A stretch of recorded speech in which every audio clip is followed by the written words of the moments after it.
আসসালামু আলাইকুম, কেমন আছেন সবাই? সবাইকে ওয়েলকাম জানিয়ে শুরু করছি আমার আজকের রেসিপি। আজকের পর্বে তৈরি করে দেখাবো মুচমুচে চিনির মুরালি। গ্রাম্য মেলায় সবার আগে কিন্তু নজরে পড়ে এই চিনির মুরালির দিকে। আমার ভীষণ প্রিয় একটা রেসিপি বলতে পারেন। অল্প কিছু ইনগ্রিডিয়েন্টস দিয়ে কিন্তু আপনারা ঘরে সেই গ্রামীণ মেলার মুচমুচে চিনির মুরালিটা তৈরি করে নিতে পারবেন। একদম সেই পারফেক্ট দোকানের মতো চিনির মুরালিটা তৈরি করতে হলে শুরু থেকে শেষ পর্যন্ত পুরো রেসিপিটি দেখার রিকোয়েস্ট রইল।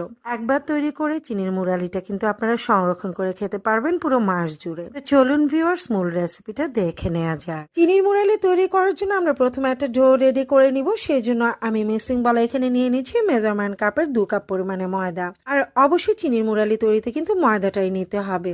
আর দিয়ে দিচ্ছি 1/2 চা চামচ পরিমাণের লবণ, দিয়ে ভালোভাবে একটু মিশিয়ে নিতে হবে। মেশানো হয়ে গেলে এতে দিয়ে দিচ্ছি আমি 4 টেবিল চামচ পরিমাণের রান্নার তেল। রান্নার তেল দিয়ে আবার একটু ভালোভাবে মিক্স করে নিতে হবে। আর হাতের তালুতে রেখে ডলে ডলে কিন্তু এই মিক্সিং এর কাজটা করতে হবে। যদি আপনাদের মুরালিটা একদম পারফেক্ট ও ক্রিস্পি করতে চান তাহলে এই মিক্সিং এর কাজটা কিন্তু ভালোভাবে করতে হবে। এবার একদম নর্মাল পানি দিয়ে একটা ডো রেডি করে নিব।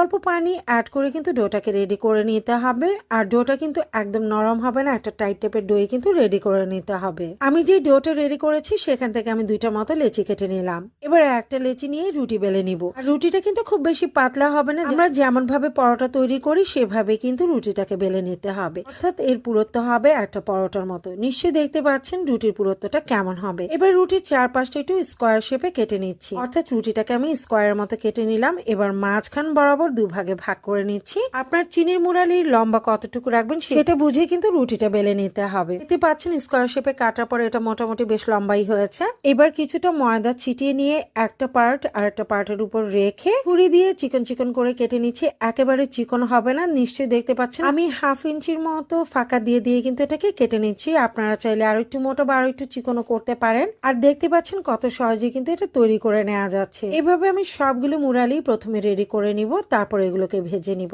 ভেজে নেওয়ার জন্য পর্যাপ্ত পরিমাণে তেল দিয়েছি আর তেলটাও কিন্তু গরম হয়ে গেছে। এবার মুরালিগুলোকে দিয়ে দিতে হবে। আর মুরালিগুলো দিয়ে চুলার আঁচটা মিডিয়াম টু লোয়ার মাঝামাঝি করে কিন্তু এটাকে ক্রিস্পি করে ভেজে নিতে হবে। উল্টে পাল্টে এগুলোকে নাড়াচাড়ার উপর রেখে কিন্তু ভেজে নিতে হবে। তা না হলে দেখা যাবে যে একদিকে বেশি কালার হয়ে যাবে, অন্যদিকে হালকা থেকে যাবে। চুলার আঁচ মিডিয়াম হিটে রেখে এটাকে নেড়েচেড়ে ভেজে নিতে হবে। ভাজা হয়ে গেছে, মুরালিগুলো কিন্তু একদম ক্রিস্পি হয়ে গেছে। এই পর্যায়ে আমরা তেলটাকে ঝরিয়ে নিব। এভাবে পরবর্তী ব্যাচে আমি বাকি মুরালিগুলো ভেজে নিব।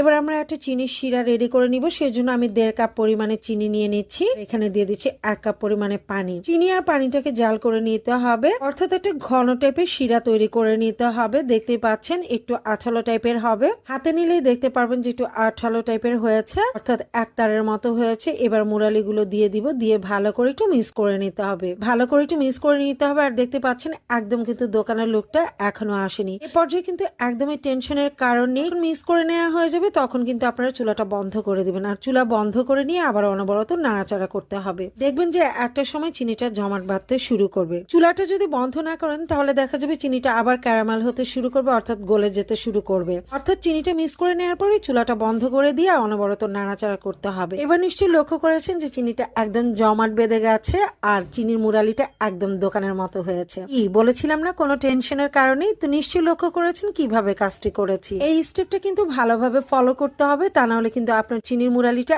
একদম দোকানের লুকে হবে না। আর মুরালিগুলো কিন্তু ফ্যানের বাতাসে ঠান্ডা করবেন না, রুম টেম্পারেচারে রেখে ঠান্ডা করে তারপর বয়াম কিংবা এয়ারটাইট কন্টেনারে সংরক্ষণ করে আপনারা কিন্তু পুরো মাস জুড়ে খেতে পারবেন। আই হোপ আমার আজকের রেসিপি আপনাদের কাছে ভালো লেগেছে। রেসিপি ভালো লেগে থাকলে লাইক, কমেন্ট এবং শেয়ার করে দিবেন। সো এনাফ ফর টুডে, আজকের মতো এখানে বিদায় নিয়ে নিচ্ছি। সবাই ভালো থাকবেন, সুস্থ থাকবেন। আল্লাহ হাফেজ।